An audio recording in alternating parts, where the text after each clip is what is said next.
Segundo a ONU, até 2016, mais de 65 milhões de pessoas foram obrigadas a deixar sua terra natal devido a conflitos religiosos, perseguições políticas e outras situações de risco. Crianças, homens, mulheres, pessoas com profissão, que tiveram de abandonar seus sonhos para buscar abrigo longe de suas famílias. E apesar do pedido de refúgio ser um direito internacional, na prática, sua concessão tem se tornado uma exceção. Para aqueles que conseguem refúgio, a violência, o preconceito e a falta de oportunidades são obstáculos que tornam quase impossível reconstruir suas vidas em território desconhecido. Mas, afinal, de que forma é possível garantir os direitos básicos aos refugiados? E qual deve ser o papel de cada um de nós nessa que é considerada a pior crise humanitária desde a Segunda Guerra Mundial?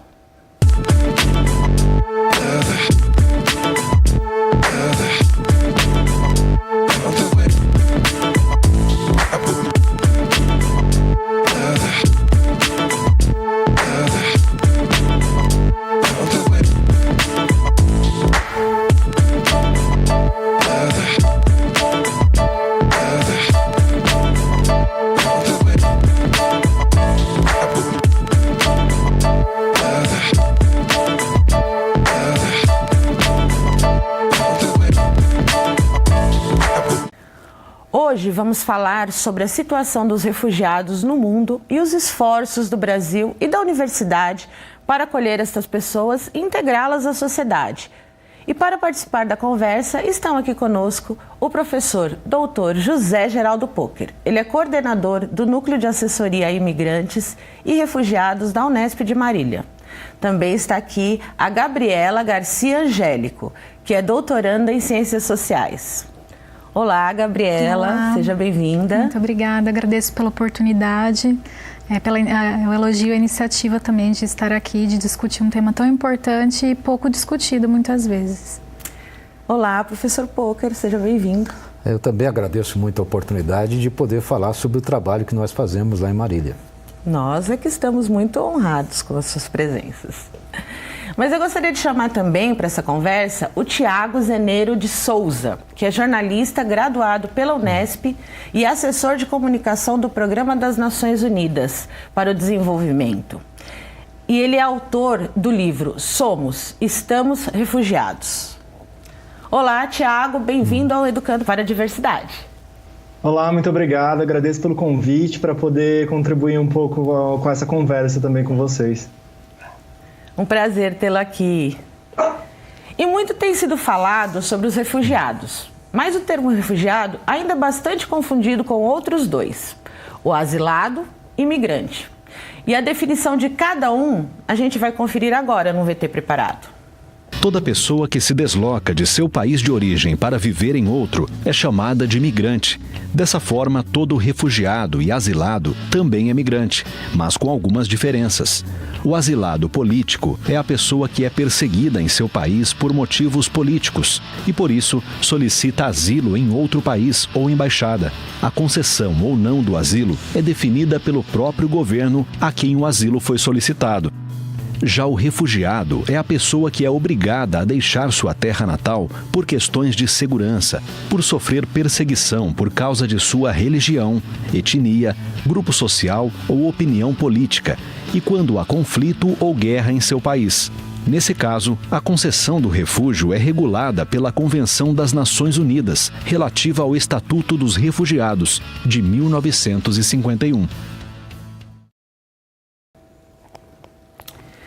Professores, qual é a necessidade da gente criar a diferença do termo refugiado para migrante? Todo migrante, todo asilado, toda pessoa que deixa o seu país deva ter os seus direitos humanos respeitados. A situação do refugiado, como nós vimos no vídeo, é mais específica. Ele está em uma situação que ele não tem outra alternativa a não ser deixar o seu país. Ele é obrigado a deixar o seu país para poder sobreviver, para poder salvar mesmo a sua vida, a vida da sua família. Então é uma situação específica de vulnerabilidade que ele sofre, por isso essa importância. O refugiado, ele tem essa proteção extra, vamos dizer assim, do direito direito internacional, que é uma cláusula conhecida como non-refoulement, que é a não devolução. Todo refugiado, quando chega em um país, quando adentra em um território, ele não pode ser devolvido para o lugar em que a vida dele está correndo perigo, em que ele tem a vida ameaçada. Essa proteção específica não é estendida aos migrantes, aos asilados políticos, ela é uma proteção do direito internacional para os refugiados. E professor, existe o Estatuto dos Refugiados, né? Esse documento, ele assegura aos refugiados os seus direitos. Quais seriam? No caso, os direitos fundamentais do refugiado é principalmente o fato de que ele não precisa pedir permissão para entrar no país a que ele se destina, né? Esse pedido de refúgio ele é feito dentro do país em que o refugiado se encontra, né? Ou os refugiados se encontram, porque quando a gente fala refugiado, dificilmente é um só, né? Essa é a fundamental diferença, talvez, com relação ao asilo. Né? Quer dizer, no caso do asilo, são poucas pessoas que pedem, né? No caso do refugiado, geralmente são muitos. Não é?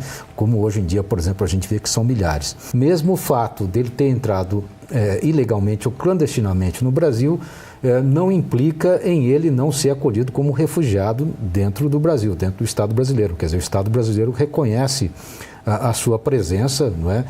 E o direito dele estar no território brasileiro exatamente em função dessa condição específica dele estar, entre aspas, fugindo, não é? De uma situação que lhe ameaça, né? que ameaça a sua vida. Um outro direito é o direito de que ele venha a ser tratado pelo país que o hospeda, pelo país que o acolhe, com os mesmos direitos estendidos a qualquer outro cidadão.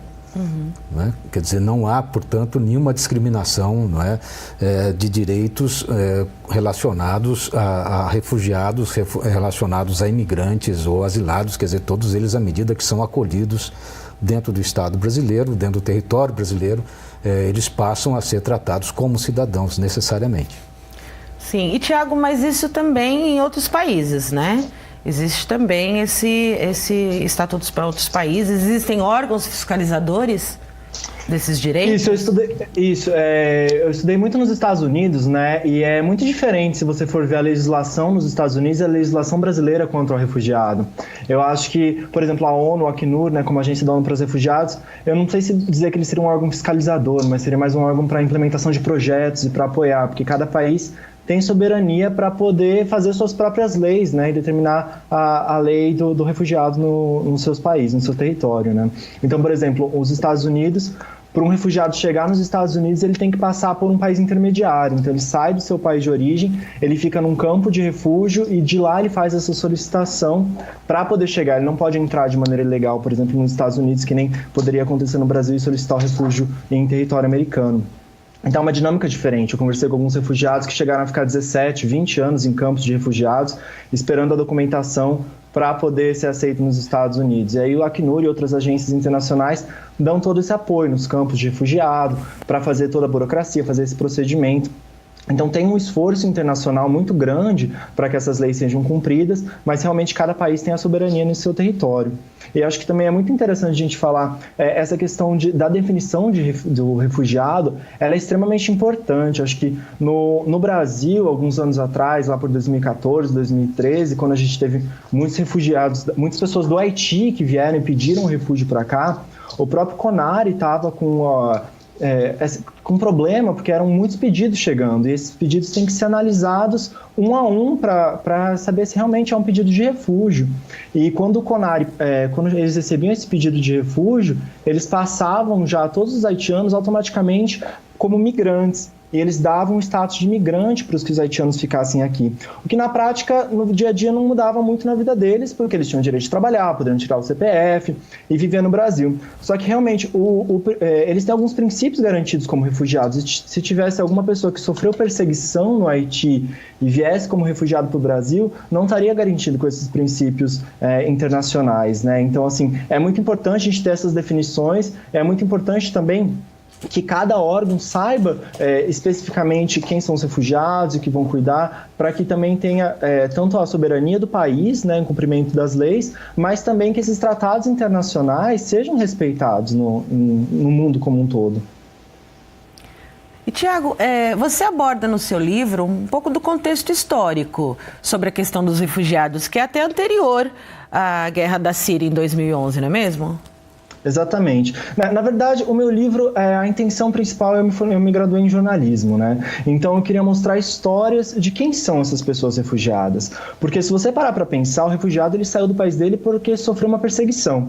Então ele não está indo para outro país porque ele quer, né? Ele está indo porque ele foi obrigado a sair do seu país. Então você vê que tem preconceito, tem a xenofobia, tem pessoas que são tratadas de maneiras diferentes por serem refugiados, e eu queria entender por que isso acontecia. As pessoas, na verdade, não entendem essa história que está por trás. Então o objetivo principal foi contar a história das pessoas que estão refugiadas aqui no Brasil, né? E para isso eu fiz uma retomada histórica, porque eu acho que isso é muito importante para a gente mostrar o contexto. Se você for ver, né, a história humana sempre teve muitas migrações e muitos refúgios, mesmo antes do termo refugiado, né? Quando você fala, por exemplo, a formação do Reino Espanhol, houve muitas perseguições àqueles que não eram católicos. Então isso já era, de certa forma, uma perseguição religiosa que acabou expulsando pessoas da região, o que seria parecido com o que a gente ainda tem hoje. Então, apesar do termo ter surgido depois das legislações, das convenções internacionais, tem um contexto histórico que é importante a gente abordar, para dar realmente esse panorama todo de que sempre houve essas perseguições, e é importante que a gente tenha as convenções internacionais, a Convenção da ONU de Refugiados da década de 50, e depois a legislação brasileira veio só na década de 90, é muito recente essa legislação. E eu incluí, na verdade, esse panorama histórico, acho que para dar um contexto, um suporte, para trazer depois as histórias, né? Até se você falar do próprio Brasil, o Brasil de certa forma tem um paradoxo, né? Porque logo depois da Segunda Guerra Mundial, o Brasil aceitava refugiados, mas com uma limitação geográfica, apenas quem era da Europa era considerado refugiados. Então recebeu muitos chineses, muitos húngaros que vieram no país, mas não tinha esse status de refugiados por uma delimitação do termo para apenas pessoas europeias que eram refugiadas. E depois você acaba tendo um período de ditadura militar, que você tem uma perseguição política e acaba enviando pessoas, né, que tinham que pedir esse asilo político, que tinham que pedir refúgio em outros países. Então a própria história brasileira tem perseguições e é controversa nesse tema, né? Sim, é importante a gente conhecer todos os contextos, né? Porque, de repente, como é uma coisa que ganha uma projeção entre nós e na mídia, e a mídia tem a sua forma de falar, né? E todos os veículos têm as suas intencionalidades. Então, como é que a gente, se não compreende todos os contextos, acaba engessando em alguns espaços, em algumas compreensões, e perde toda essa dimensão das perseguições e das formas, né, de se manifestar politicamente, a questão religiosa, né, que todos os espaços têm, né? Mas, Gabriela, o Brasil ele tem, né, se destacado nas políticas públicas como o mais avançado no sentido de acolhimento, de reassentamento, né, dos refugiados, assim. Como é que isso tem funcionado? O que o Brasil faz de diferente? Quais são essas nossas políticas? Então, realmente o Brasil tem algumas boas práticas em relação aos refugiados, né? Como o Tiago citou, para os refugiados sírios, para os haitianos, teve esse visto humanitário que foi para analisar de forma mais rápida, porque eram grandes fluxos de refugiados. Então, a pessoa simplesmente por ter a nacionalidade daquele país, da Síria, do Haiti, já era reconhecida mais rapidamente. Tem algumas boas práticas. A política do Brasil, a maior diferença entre a política, por exemplo, dos Estados Unidos e da Europa, a gente pode elogiar, vamos dizer assim, as nossas fronteiras ainda estão abertas. Então é fácil, não é tão difícil adentrar o nosso país. Porém, a gente precisa pensar o que acontece com a pessoa, com o refugiado, depois que ele adentra o nosso país. Porque, embora seja fácil chegar até aqui, depois que a pessoa chega aqui, ela já chega em uma situação de vulnerabilidade, né, de fugindo, deixando tudo para trás, de ter seus direitos humanos desrespeitados. E o que acontece é que quando ela entra no território brasileiro, é reconhecida como refugiada, ela acaba em uma situação de abandono. A gente pode dizer assim, com uma ausência de políticas. A gente tem uma legislação muito avançada, muito elogiada pela ONU, pelo Acnur. Nossa legislação realmente é excelente, confere direitos aos refugiados, mas na prática as políticas públicas não são implementadas, falta uma vontade política de se colocar isso em prática. Então o que acontece são agentes públicos que não sabem sobre o tema, não conseguem orientar quem vai buscar informações, são pessoas que não conseguem ser acolhidas e integradas à nossa sociedade. Isso é logo na chegada, professor Pocher? Pois é, um pouco depois, né? Eu concordo muito com a Gabriela nesse sentido. Um aspecto, não é, da legislação brasileira é esse, que é oferecer fronteiras abertas. Não é? A gente pode verificar, inclusive, o esforço do Estado brasileiro nesse sentido. Uma tentativa do governo de Roraima de fechar a fronteira com a Venezuela tem sido sistematicamente derrubada pelo próprio Supremo Tribunal Federal, não é? Justamente porque isso é inconstitucional. Quer dizer, o Brasil traz na sua Constituição essa obrigatoriedade de manutenção de fronteiras abertas. Mas a gente precisa separar isso de outro aspecto. Se é fácil chegar no Brasil, a gente poderia dizer, né? Difícil é permanecer aqui dentro. Né? Porque à medida que o refugiado, ou mesmo qualquer outro imigrante, né? Também isso vale para o asilado, né?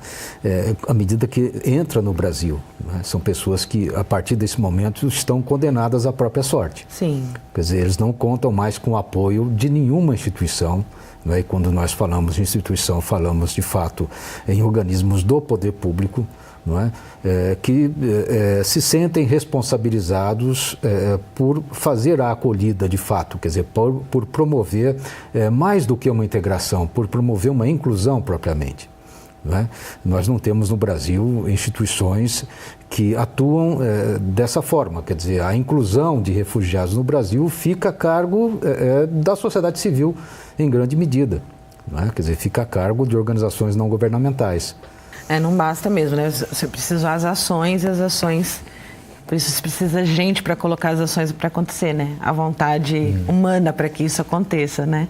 E, Tiago, o seu livro Somos, Estamos Refugiados, não é isso? Como é que a gente faz para entrar em contato com isso? Tem página? Como é que a gente acessa um pouco mais dessas informações para saber sobre esse contexto histórico que você traz? Esse livro, na verdade, eu escrevi como meu trabalho de conclusão de curso para graduação em jornalismo na Unesp, em Bauru. E depois, ano passado, eu consegui publicar ele por uma editora no Rio de Janeiro, né? Então ele está disponível tanto na biblioteca da Unesp, também agora ele está disponível, tem aqui uma versão, ele foi impresso. Fui apresentar ele ano passado em Cuba, um congresso que teve lá, que me convidaram para falar. E ele pode ser também, vocês podem acessar ele pedindo diretamente para mim pelo Instagram, que a gente está disponível, no Thiago Zeneiro, meu Instagram, ou pedir comprando pelo site da editora Bonecker. Então, obrigada, Tiago, pela sua participação e obrigado pela sua colaboração, pelos contatos que você deixou aí para a gente conseguir acessar mais informações. Um abraço. Tá ótimo, muito obrigado. Um abraço para vocês. E, professores, assim, durante a semana a gente recebeu alguns comentários de pessoas para participar da nossa conversa. Nós temos uma seguinte questão. Uma pergunta que diz: você acha que todos os países deveriam ter políticas para acolher os refugiados? E aí a Elissa disse o seguinte: todo país devia ter políticas de acolhimento a refugiados. As fronteiras geográficas e políticas não deveriam estar acima do reconhecimento do outro como igual, como ser da mesma espécie, independente do lugar no mundo de que ele vem. A Isabela já disse que é um assunto delicado, já que não basta um país acolher os refugiados, ele deve propiciar a eles condições de viverem, como cuidados, emprego e moradia temporária. Porém, é fato que muitos países não conseguem exercer esse papel nem para os próprios habitantes. Justo isso que você colocava, né? Que vocês colocaram agora. A gente tem as políticas, mas é preciso, né, que as coisas sejam pensadas para todos que estão, né? E aqueles que chegam também, né? E continue participando, a sua participação é sempre muito importante. Deixe seus comentários, deixe as suas perguntas. Nós vamos para um breve intervalo e a gente volta já já.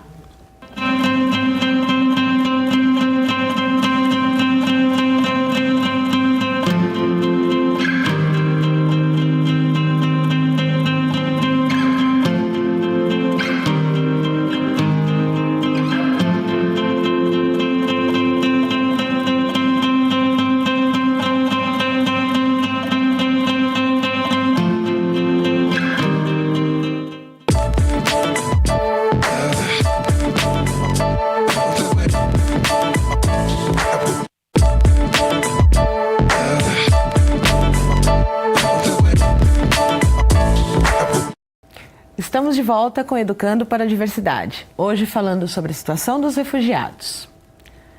No Brasil, são mais de 10.500 refugiados reconhecidos e mais de 8.300 pedidos em julgamento. São inúmeras histórias como as que a gente vai conhecer agora.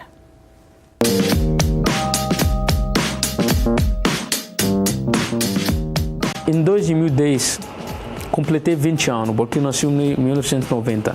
Foi chamado para ir na soldado militar lá na Síria.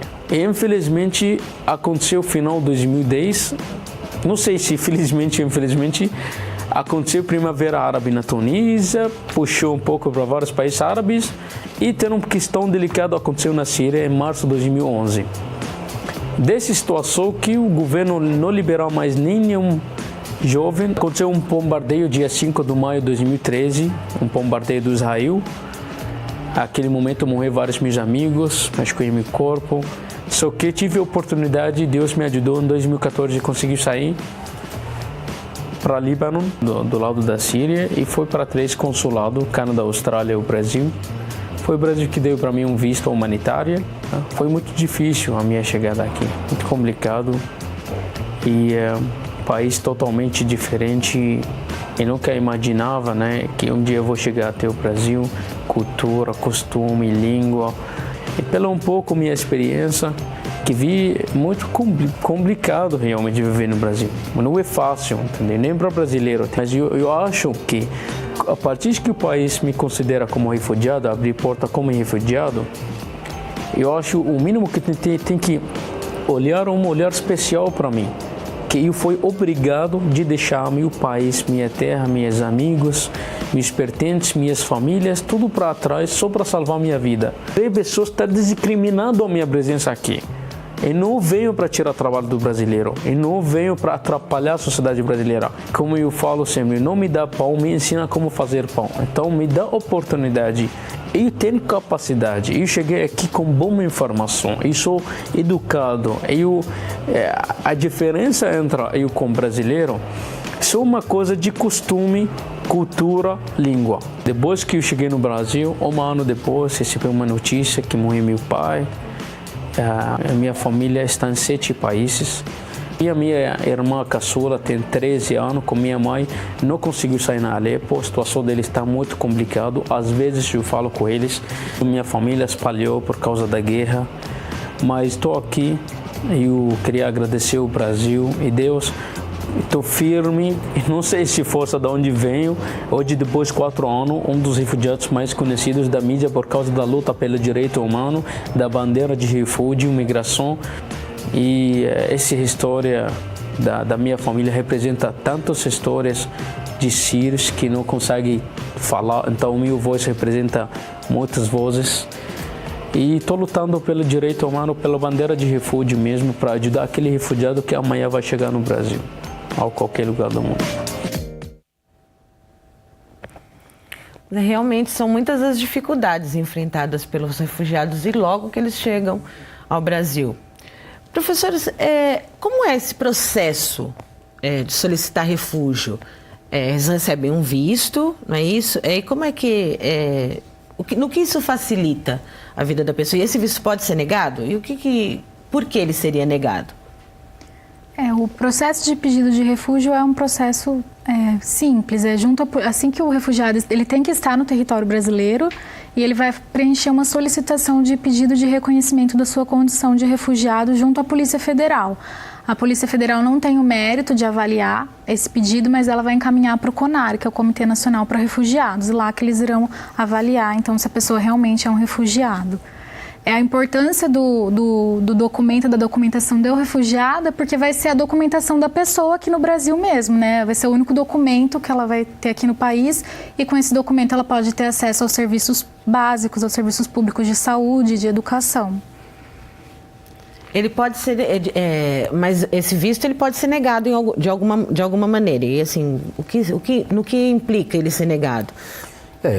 A negação do visto, não é, de refugiado se deve, de fato, aos aspectos relacionados por exemplo, a entrada de pessoas que afetem a segurança nacional, né? Como, por exemplo, pessoas expulsas, né, do Brasil, uma vez não podem entrar novamente, não é? Pessoas que são conhecidas pela Polícia Internacional, não é? Como vinculadas a organizações terroristas, por exemplo, não é? Que também não podem ter acesso, não é, ao território brasileiro. Quer dizer, tirando esses casos que são casos limites, não é? Que não se enquadram necessariamente, não é? No pedido de refúgio. Não é? A extensão das possibilidades é muito maior que as restrições, quer dizer, há pouquíssimas restrições. Não é? Me parece também que há restrição para crianças desacompanhadas. Não é? Nesse caso, crianças, como não têm, portanto, a responsabilidade jurídica, elas não podem ser tratadas como refugiados por elas mesmas, sozinhas, desacompanhadas. Não é? Tirando esses casos, não é? Tudo mais é permitido. Ou seja, tirando essas pequenas restrições, como eu disse, há uma vasta gama, não é, de possibilidades de aceitação do pedido. E é importante a gente falar sobre isso, porque isso, inclusive, desfaz, né, a perversidade de um estereótipo que é construído em relação aos refugiados, como criminosos, né, que buscariam que estariam em fuga de alguma questão e trariam um prejuízo para o país, né? Isso é muito pelo contrário, né? Não se trata de criminosos. Não, né? Isso é uma falta de conhecimento da condição do refugiado mesmo. Muita gente associa, por não conhecer o refugiado, como um foragido, como alguém que fugiu da justiça do seu país. E não é alguém que fugiu de situações extremas, como a guerra, a violação sistemática dos direitos humanos. É alguém que não teve outra alternativa a não ser fugir para poder sobreviver. Esse é o refugiado. Como a situação dos venezuelanos e dos haitianos, professor, por exemplo? Sem dúvida. Não é? Nesse caso, são pessoas que estão procurando salvar a própria vida antes de tudo. Não é? E por conta de querer salvar a própria vida, também buscam uma oportunidade, não é, para se reerguer. Não é? Quer dizer, uma oportunidade para construir uma nova vida. Não é? Por isso mesmo que qualquer país que acolha imigrantes e refugiados, não é? E nesse caso nosso, estamos tratando de refugiados, qualquer país que os acolha sempre tem uma compensação por isso, né, no seu desenvolvimento propriamente, quer dizer, na sua condição de cidadania, no seu desenvolvimento civilizatório, né? E, por outro lado, também há ganhos econômicos, quer dizer, muitos refugiados são pessoas diplomadas, muitos refugiados são profissionais já de larga experiência, renomados nos seus lugares de origem, não é? São médicos. No caso de venezuelanos, por exemplo, há casos de juízes, inclusive, não é, que migraram para o Brasil. Então, o ganho disso é enorme, se nós formos computar não apenas o ganho econômico, não é? Mas, como eu disse, o ganho cultural civilizatório, exatamente porque o refugiado traz a novidade, muitas vezes, não é? Quer dizer, ele traz formas diferentes de resolver problemas. Não é? Para o caso de, muitas vezes, nós aqui, né, nacionais, né, acostumados a esses problemas, não termos atenção para eles, a atenção que um refugiado, um imigrante vai trazer, né, em função da sua experiência em outro lugar. Sim, e nós estamos falando de estrangeiros, né, mas é uma forma diferente de estar aqui no nosso país, né? E nós temos as questões dos preconceitos, não é? Nós temos as questões na questão racial, na questão religiosa. Essas seriam outras questões a serem enfrentadas por eles para estar no mundo do trabalho. E aí isso se tornaria uma bola de neve para eles. Quais seriam os outros enfrentamentos que eles teriam aqui por conta dos preconceitos à figura das pessoas estrangeiras, como venezuelanos, como africanos? Há um problema nisso, né? Nós, brasileiros, nos acostumamos com uma ideia, né? A gente poderia dizer, na sociologia a gente chama isso de ideologia, né? Nós nos acostumamos com uma ideologia que foi construída na década de 30, década de 40 do século XX, que é esse mito do brasileiro cordial, não é? Que nós somos muito bons. de verdade, nós não somos tão bons quanto nós pensamos que somos. Né? Talvez até gostaríamos de ser melhores, né? Mas carregamos conosco muitos problemas. Né? Esses problemas, às vezes, eles se mostram de maneira muito clara em alguns momentos específicos. Em outras situações, eles estão espalhados no cotidiano e só algumas pessoas conseguem presenciá-los, vivê-los na sua plenitude. Por exemplo, não é? A questão da discriminação racial. Não é? Ser negro no Brasil não é fácil, embora brasileiros se digam não racistas. Sim. Não é? Brasileiros não admitem ser racistas, brasileiros não admitem ser preconceituosos, mas negros sabem que isso não é verdade, porque vivem uma situação cotidiana de discriminação. Né? O mesmo vale para a população indígena. Quer dizer, povos indígenas no Brasil, e o Brasil tem a maior variedade de povos indígenas no planeta. Quer dizer, nós temos no Brasil 230 povos conhecidos, né? Com mais, se não me engano, uns 50 povos que ainda a FUNAI não contatou. Né? Povos que falam 180 idiomas. Quer dizer, há uma enorme diversidade no Brasil, né? Mas o Brasil é totalmente injusto com os povos indígenas, condena os povos indígenas à segregação. Né? Isso vale para qualquer outra pessoa também que não se enquadrar dentro daqueles estereótipos de normalidade. Quer dizer, somos muito rigorosos, portanto, com relação às classificações, e essas classificações para nós as utilizamos para maltratar pessoas muitas vezes. Nós somos assim. É uma hospitalidade seletiva. Muito seletiva. Né? Quer dizer, quando nós recebemos o turista, nós recebemos o turista muito bem. O turista que vem para o Brasil, ele sempre diz que ele foi recebido como se fosse um rei. Aliás, os próprios baianos têm essa frase, não é o meu rei. Não é? Ele é tratado dessa maneira. No entanto, à medida que esse turista, esse imigrante, ele não se enquadra na branquitude do turista, não se enquadra da capacidade de consumo do turista, ele vai sendo gradativamente discriminado e ele passa a ser, e nesse sentido, sim, aqui no Brasil nós somos muito democráticos, não é? Quer dizer, tanto faz ser refugiado como imigrante, nós vamos tratar com a mesma discriminação com que nós tratamos as pessoas que nós já acostumamos a discriminar. E aí é uma perfeita integração, né? Porque aí, assim, conseguir o visto não significa que ele esteja participando da cidadania plena. Se nós também não a temos, não é verdade, Gabriela? Isso são duas questões, né? Uma que o professor já falou bem, que é essa questão da cidadania plena, até para o brasileiro, a gente precisa questionar se a gente tem essa cidadania plena, porque o nosso Estado tem muita legislação avançada, mas na parte das políticas mesmo, de colocar, de efetivar, é complicado. Está ainda distante daquilo que a lei orienta. E a outra questão é dessa integração dos refugiados, que acontece muito, que a sociedade civil é quem faz essa integração, as ONGs de direitos humanos, muitas vezes outros estrangeiros e refugiados que chegaram no país há mais tempo, são eles que fazem esse papel de integrar, de acolher, de incluir. O que não é bom, o Estado brasileiro se acostumou a desempenhar o seu papel de uma maneira não adequada e de deixar essa parte para a sociedade civil. Terceirizar, né, as suas políticas, né, as suas ações, né? E o que será que o pessoal lá de casa está achando dessa nossa discussão?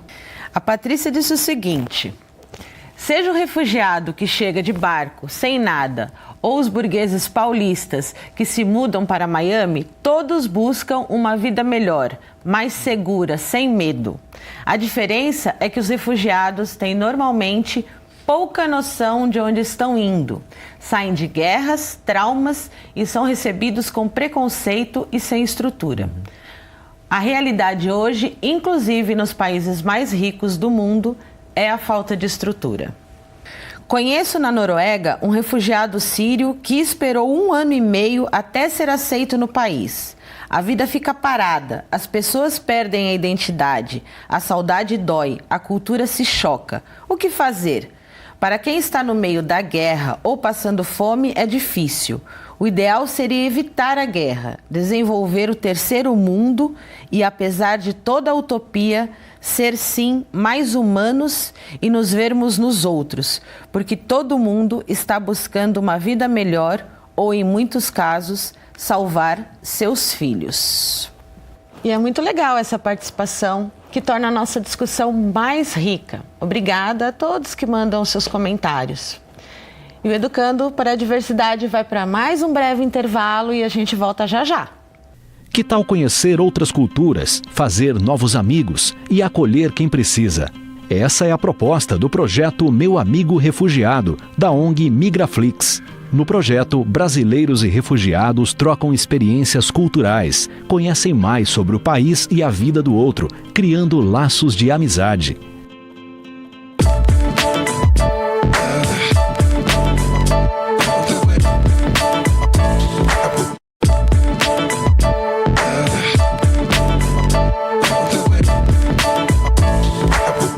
Voltamos com o Educando para a Diversidade, hoje falando sobre a situação dos refugiados no Brasil.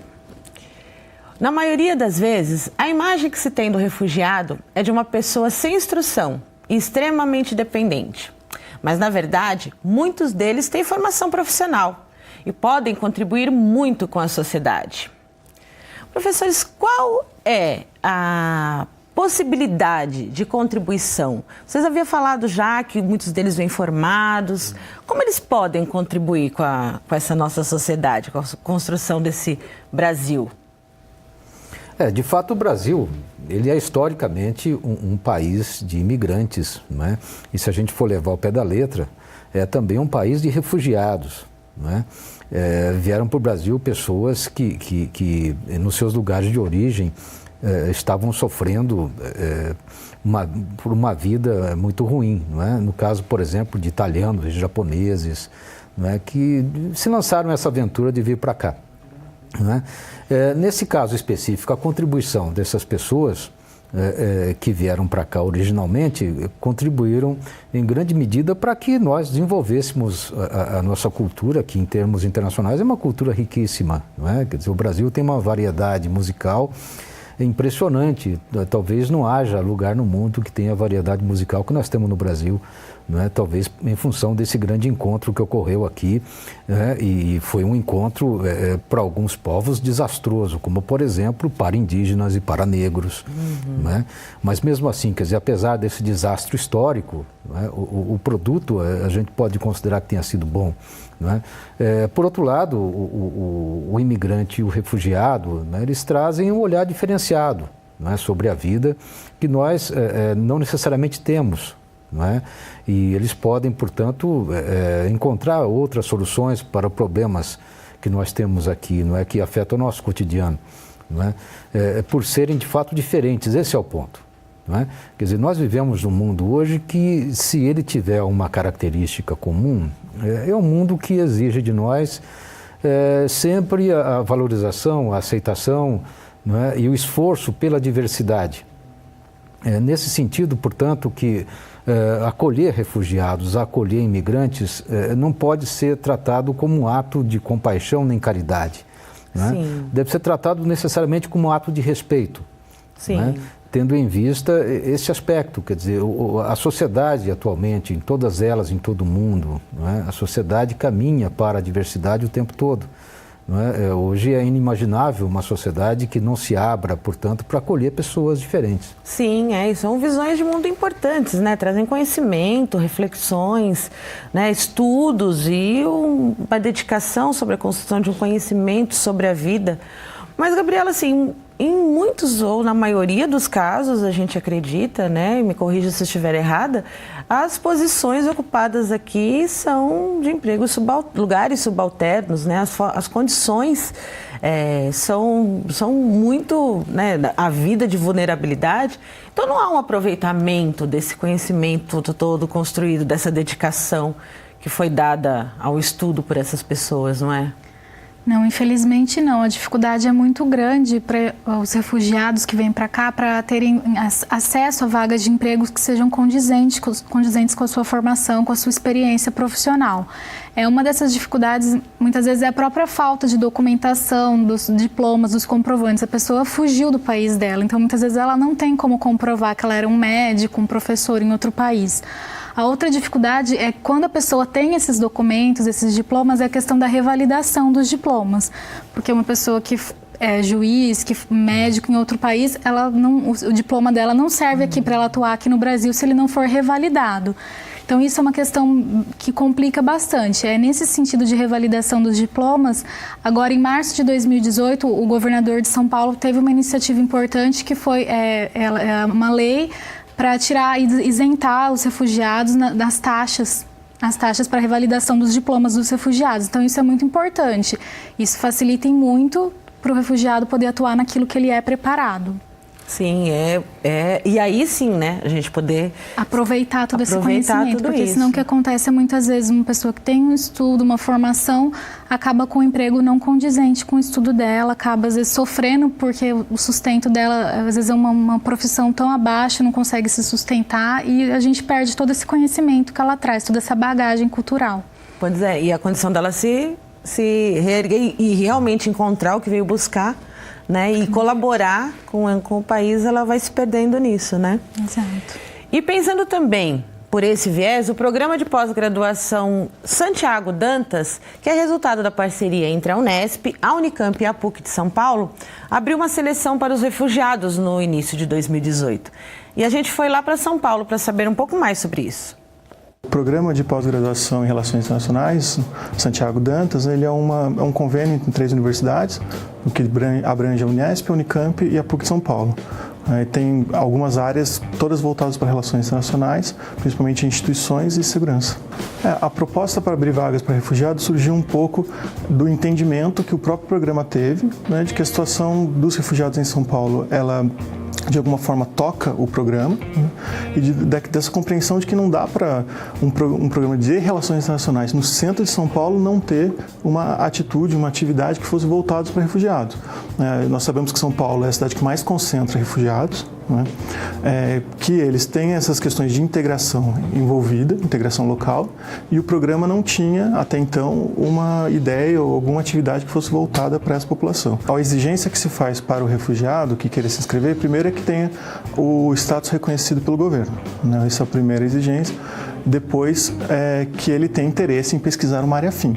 Mas não tem necessariamente que a pessoa ter um background, ter um estudo já em relações internacionais, né? Qualquer área que tenha relação com o tema e que ele se propõe a fazer uma pesquisa voltado para a área de relações internacionais é muito bem-vindo. A importância de um programa como esse, né, está muito voltado para o que o programa pode fazer mesmo para essa população refugiada. Acho que é devolver um pouco, né, para a sociedade e para essa população especificamente, essa possibilidade de integração local.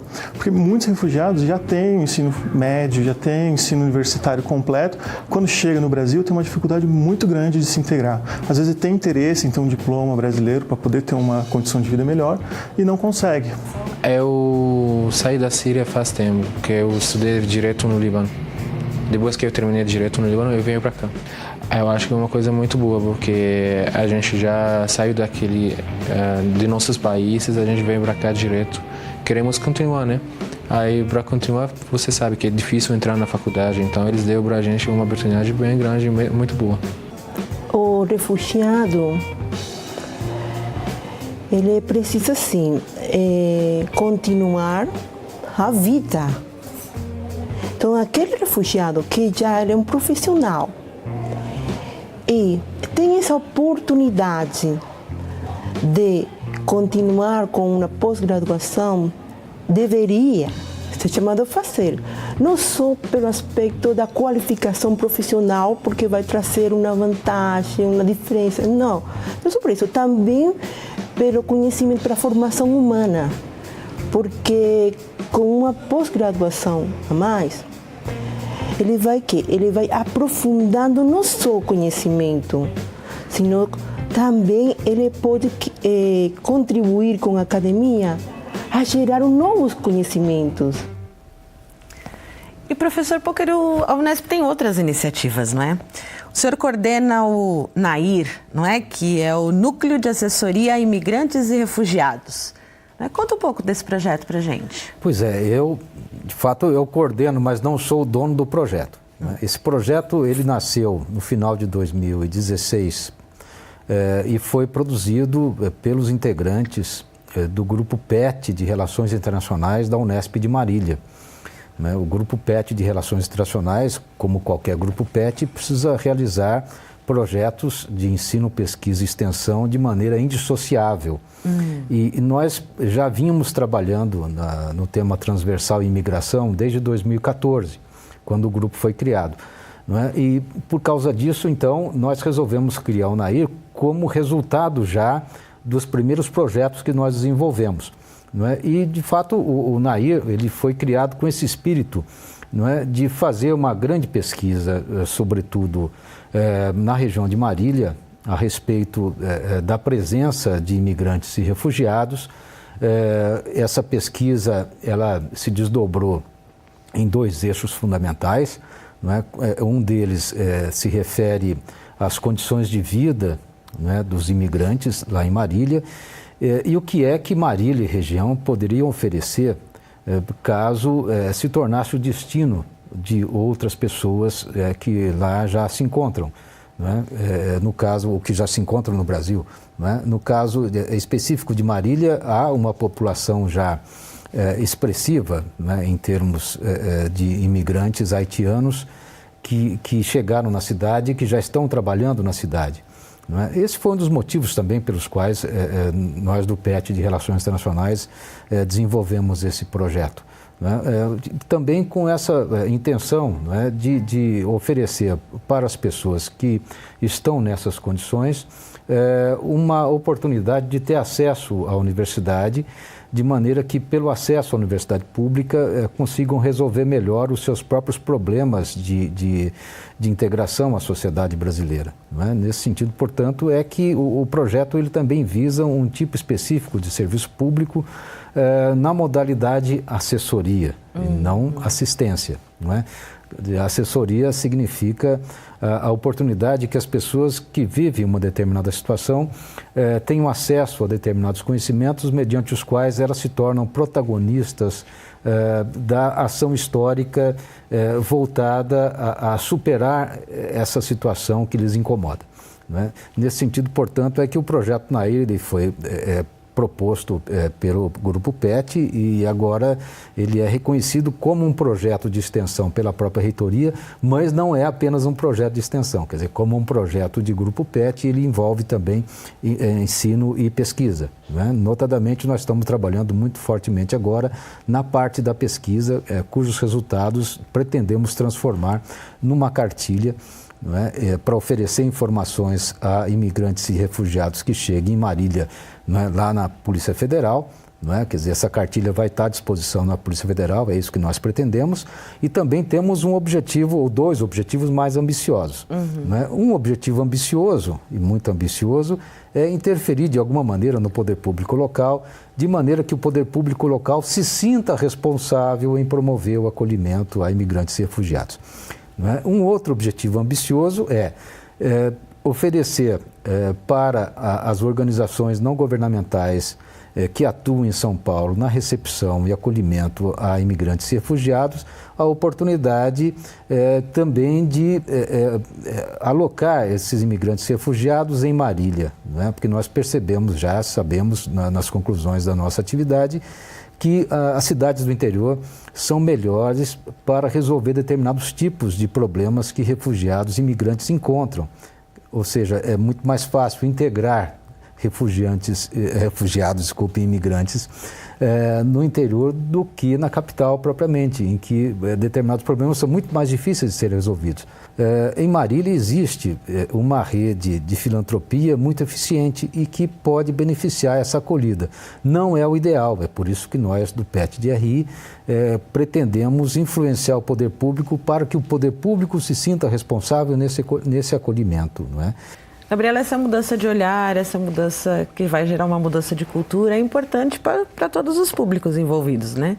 Para os alunos, para os refugiados, para a comunidade. É um diálogo importante que a universidade vai ter com a sociedade, que ela está de fato inserida, não é? Isso, como o professor enfatizou, a questão das pessoas, dos próprios refugiados participarem ativamente, deles serem cidadãos mesmo, não cidadãos de terceira categoria, como a gente comentou, que muitas vezes nós somos. E nesse sentido, isso acaba nos ensinando, nos educando também a pensar nos nossos direitos, nas medidas em que a gente, muitas vezes, tem sido deixado, o Estado não tem cumprido com o papel e a gente tem deixado isso acontecer, não tem ido atrás para ser os protagonistas, para poder realmente lutar pelo nosso protagonismo político, como cidadãos mesmo.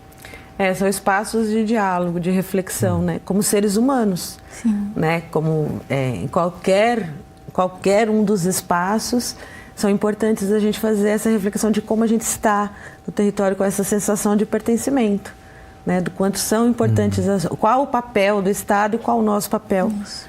Né? E acho que os refugiados são, nesse momento, mais uma forma de problematizar, né? Positivamente essas questões para a gente. É mais um agente interessante. E outra importante iniciativa é a realizada pelos próprios refugiados. Nós vamos conhecer agora o trabalho da ONG África do Coração. A ONG África do Coração é uma federação das comunidades dos imigrantes e refugiados no Brasil, que junta na diretoria mais de 20 nacionalidades dos países diferentes. Surgiu a ideia para que a ONG dos refugiados, porque essa ONG é uma ONG fundada e formada para os refugiados e imigrantes, para ter um corpo que pode ter uma porta-voz de defender os refugiados e imigrantes que chegam aqui no Brasil. Facilita nos irmãos que chegam para eles conseguirem ter as informações mais claras sobre a política, sobre a integração no Brasil. Ao lado da política pública, nós levantamos essa bandeira para também ter uma pessoa jurídica capaz de compartilhar a experiência quando sendo possível para editar as leis, as portais jurídicos, nas palestras, nas pesquisas. Um corpo que pode falar o nome dos refugiados. Nossos depoimentos é muito, muito importante, porque isso sai da boca do refugiado, sai de boca do imigrante. O único lugar que tem o futuro do Brasil é a escola, é a faculdade. Por isso a gente tem essa parceria com as escolas para levar esse debate do preconceito, do racismo, de discriminação para as crianças. Os alunos entendem essa dificuldade para preparar, mesmo que seja um trabalho de formiga, mas um dia vai render por as descendentes refugiados que vão vir depois. A ONG também é responsável pela Copa dos Refugiados, um importante evento que reúne imigrantes e refugiados desde 2014.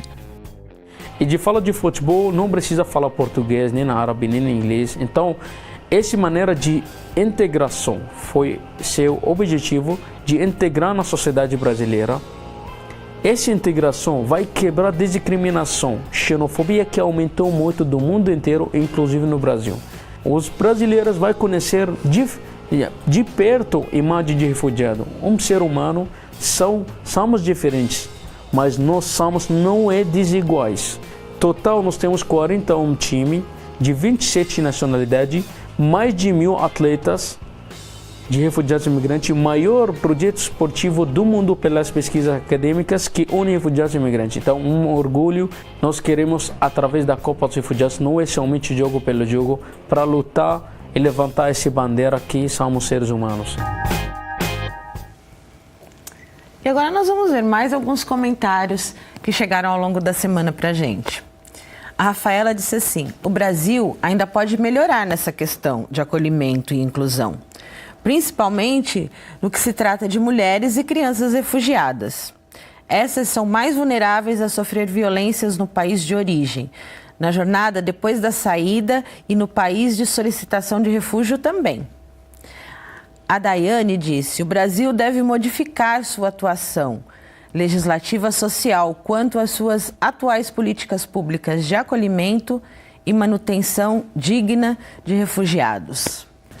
O programa está chegando ao fim e eu gostaria de agradecer a participação dos nossos convidados e a você que colaborou com a gente nessa discussão. Obrigada, Gabriela, eu que pela agradeço participação. por poder participar do programa. Obrigada, professor Poker.